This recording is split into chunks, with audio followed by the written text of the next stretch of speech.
Pride and Prejudice by Jane Austen. Chapter 6. The ladies of Longbourn soon waited on those of Netherfield. The visit was returned in due form. Miss Bennet's pleasing manners grew on the goodwill of Mrs. Hurst and Miss Bingley, and though the mother was found to be intolerable and the younger sisters not worth speaking to, a wish of being better acquainted with them was expressed towards the two eldest. By Jane this attention was received with the greatest pleasure, but Elizabeth still saw superciliousness in their treatment of everybody, hardly excepting even her sister, and could not like them, though their kindness to Jane, such as it was, had a value as arising in all probability from the influence of their brother's admiration. It was generally evident whenever they met that he did admire her, and to her it was equally evident that Jane was yielding to the preference which she had begun to entertain for him from the first, and was in a way to be very much in love. But she considered with pleasure that it was not likely to be discovered by the world in general, since Jane united with great strength of feeling, a composure of temper, and a uniform cheerfulness of manner, which would guard her from the suspicions of the impertinent. She mentioned this to her friend Miss Lucas. "It may perhaps be pleasant," replied Charlotte, "to be able to impose on the public in such a case, but it is sometimes a disadvantage to be so very guarded. If a woman conceals her affection with the same skill from the object of it, she may lose the opportunity of fixing him, and it will be but poor consolation to believe the world equally in the dark. There is so much of gratitude or vanity in almost every attachment that it is not safe to leave any to itself. We can all begin freely. A slight preference is natural enough, but there are very few of us who have heart enough to really be in love without encouragement. In 9 cases out of 10, a woman had better show more affection than she feels. Bingley likes your sister undoubtedly, but he may never do more than like her if she does not help him on. But she does help him on as much as her nature will allow. If I can perceive her regard for him, he must be a simpleton indeed not to discover it too. Remember, Eliza, that he does not know Jane's disposition as you do. But if a woman is partial to a man and does not endeavor to conceal it, he must find it out. Perhaps he must if he sees enough of her. But though Bingley and Jane meet tolerably often, it is never for many hours together, and as they always see each other in large mixed parties, it is impossible that every moment should be employed in conversing together. Jane should therefore make the most of every half-hour in which she can command his attention. When she is secure of him, there will be leisure for falling in love as much as she chooses." "Your plan is a good one," replied Elizabeth, "where nothing is in question but the desire of being well married.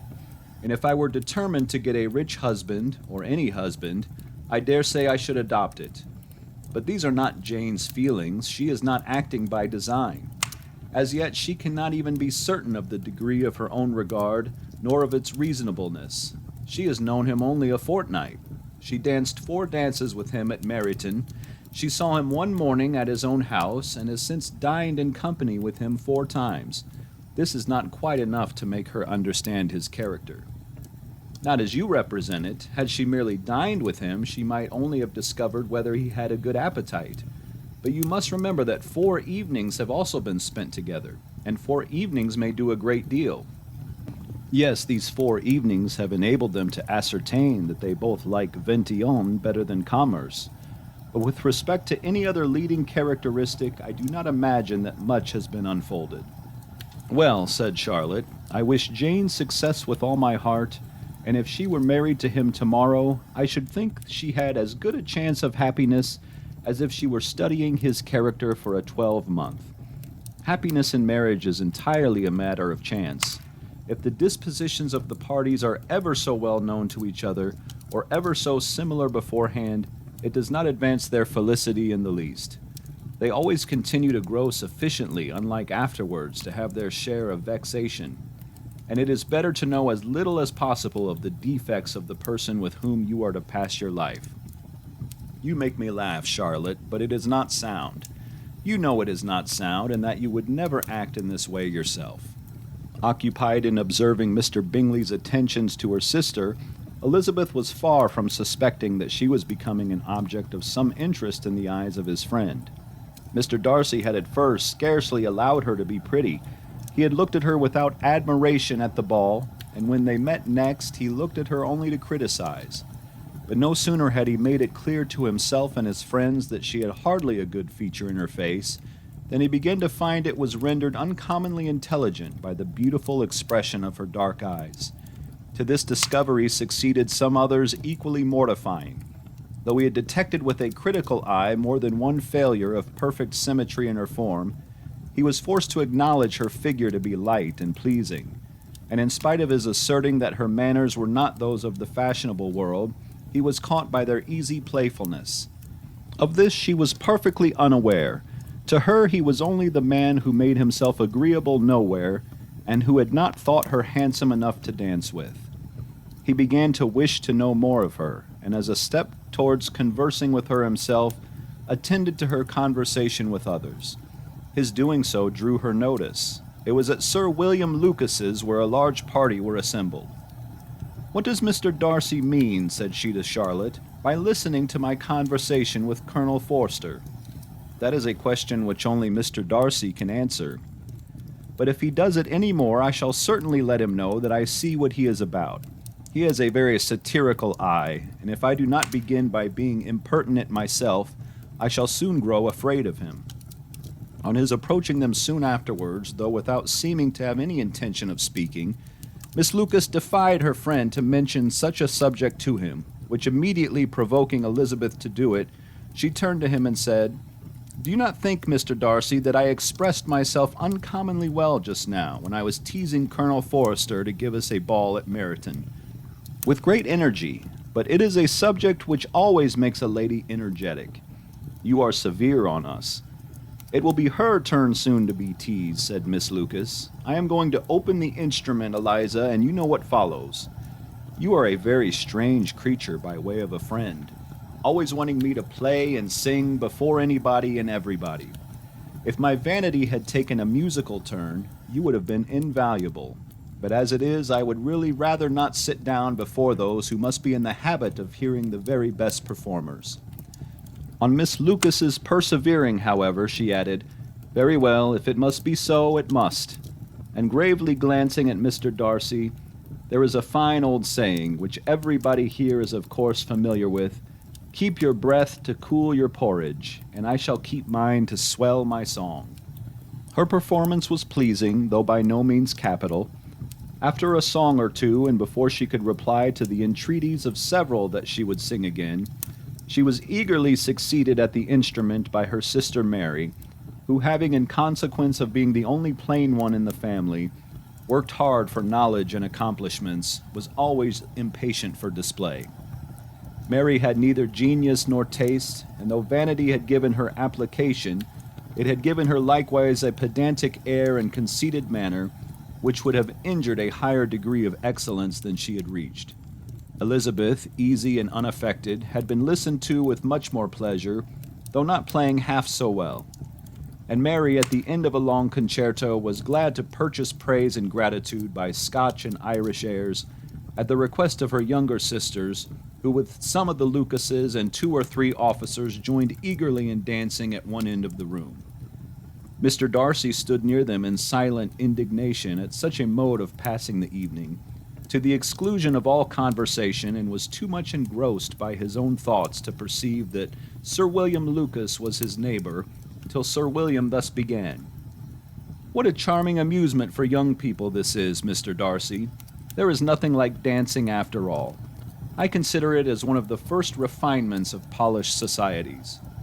"Certainly, sir, and it has the advantage of also being in vogue among the less polished societies of the world. Every savage can dance."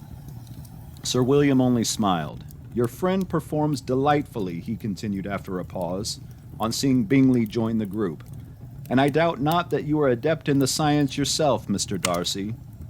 You saw me dance at Meryton, I believe, sir." "Yes, indeed, and received no inconsiderable pleasure from the sight." "Do you often dance at St. James's?" "Never, sir." "Do you not think it would be a proper compliment to the place?" "It is a compliment which I never pay to any place if I can avoid it." "You have a house in town, I conclude?" Mr. Darcy bowed. I had once some thoughts of fixing in town myself, for I am fond of superior society, but I did not feel quite certain that the air of London would agree with Lady Lucas. He paused in hopes of an answer, but his companion was not disposed to make any. And Elizabeth at that instant moving towards them, he was struck with the notion of doing a very gallant thing, and called out to her, "My dear Miss Eliza, why are you not dancing? Mr. Darcy, you must allow me to present this young lady to you as a very desirable partner. You cannot refuse to dance, I am sure, when so much beauty is before you." And taking her hand, he would have given it to Mr. Darcy, who, though extremely surprised, was not unwilling to receive it, when she instantly drew back and said with some discomposure to Sir William, "Indeed, sir, I have not the least intention of dancing. I entreat you not to suppose that I have moved this way in order to beg for a partner." Mr. Darcy, with grave propriety, requested to be allowed the honor of her hand, but in vain. Elizabeth was determined, nor did Sir William at all shake her purpose by his attempt at persuasion. "You excel so much in the dance, Miss Eliza, that it is cruel to deny me the happiness of seeing you. And though this gentleman dislikes the amusement in general, he can have no objection, I am sure, to oblige us for 1/2 hour." "Mr. Darcy is all politeness," said Elizabeth, smiling. "He is indeed, but considering the inducement, my dear Miss Eliza, we cannot wonder at his complaisance, for who would object to such a partner?" Elizabeth looked archly and turned away. Her resistance had not injured her with the gentleman, and he was thinking of her with some complacency when thus accosted by Miss Bingley. "I can guess the subject of your reverie." "I should imagine not. You are considering how insupportable it would be to pass many evenings in this manner, in such society, and indeed I am quite of your opinion. I was never more annoyed. The insipidity and yet the noise, the nothingness and yet the self-importance of all these people. What would I give to hear your strictures on them? Your conjecture is totally wrong, I assure you. My mind was more agreeably engaged. I have been meditating on the very great pleasure which a pair of fine eyes in the face of a pretty woman can bestow." Miss Bingley immediately fixed her eyes on his face and desired he would tell her what lady had the credit of inspiring such reflections. Mr. Darcy replied with great intrepidity, "Miss Elizabeth Bennet." "Miss Elizabeth Bennet," repeated Miss Bingley. "I am all astonishment. How long has she been such a favorite?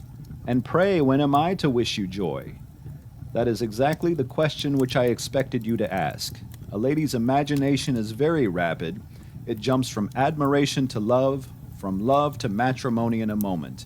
I knew you would be wishing me joy. Nay, if you are so serious about it, I shall consider the matter as absolutely settled. You will have a charming mother-in-law indeed, as of course she will always be at Pemberley with you." He listened to her with perfect indifference while she chose to entertain herself in this manner, and as his composure convinced her that all was safe, her wit flowed long.